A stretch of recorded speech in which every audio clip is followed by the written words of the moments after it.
صدقہ خیرات کی اہمیت۔ سعودی عرب کے بریدہ شہر میں منیرہ نامی ایک نیک و صالح خاتون نے مرنے سے پہلے اپنے زیورات بھائی کے حوالے کیے کہ میری وفات کے بعد ان زیورات کو بیچ کر ایک دکان خرید لے، پھر اس دکان کو کرائے پر چڑھائیں اور آمدن کو محتاجوں پر خرچ کریں۔ بہن کی وفات کے بعد بھائی نے وصیت پر عمل کرتے ہوئے ان کے زیورات بیچ کر بہن کے نام پر 12 ریال میں ایک دکان خرید لی۔ اس زمانے میں 12 ریال کی بڑی ویلو تھی اور اسے کرائے پر چڑھا دیا، اور کرائے کی رقم سے محتاجوں کے لیے کھانے پینے کی اشیاء خرید کر دی جاتی رہی۔ یہ سلسلہ پورے 100 سال جاری رہا۔ 100 سال بعد دکان کی ماہانہ کرایہ 15,000 ریال تک پہنچ چکی تھی، اور اس رقم سے ضرورت مندوں کے لیے اچھی خاصی چیزیں خرید کر دی جاتی تھی۔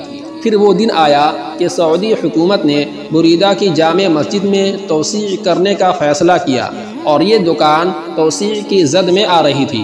چنانچہ حکومت نے 5 لاکھ ریال میں یہ دکان خرید لی۔ دکان کی دیکھ بھال کرنے والے امانت دار شخص نے اس خطیر رقم سے ایک دوسری جگہ ایک پوری عمارت بنا لی، جو کہ 4 بڑی دکانوں اور 3 فلیٹس پر مشتمل ہے، اور یہ کرایہ اللہ کی راہ میں خرچ کیا جاتا ہے۔ 150 سال پہلے اس نیک خاتون نے 12 ریال اللہ کی راہ میں صدقہ جاریہ کے طور پر پیش کیا تھا۔ آج وہ 12 ریال لاکھوں ریال میں تبدیل ہو گئے۔ اس دوران جو اجر مرحومہ کو ملتا رہا ہوگا، اس کا حساب کتاب تو اللہ تعالیٰ کو ہی معلوم ہے۔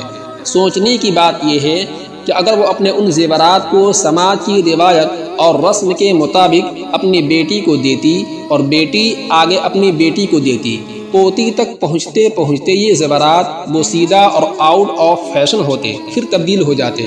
لیکن اس نیک خاتون نے صدقہ جاریہ کا جو خوبصورت فیصلہ کیا، اس کی بدولت 150 سال سے زائد عرصہ ہوا لاکھوں محتاج لوگ اس سے مستفید ہو رہے ہیں۔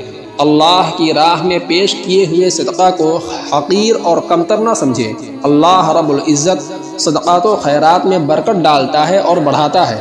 اللہ تعالی ہمیں بھی صدقہ و خیرات کرنے کی توفیق عطا فرمائے۔ آمین ثم آمین۔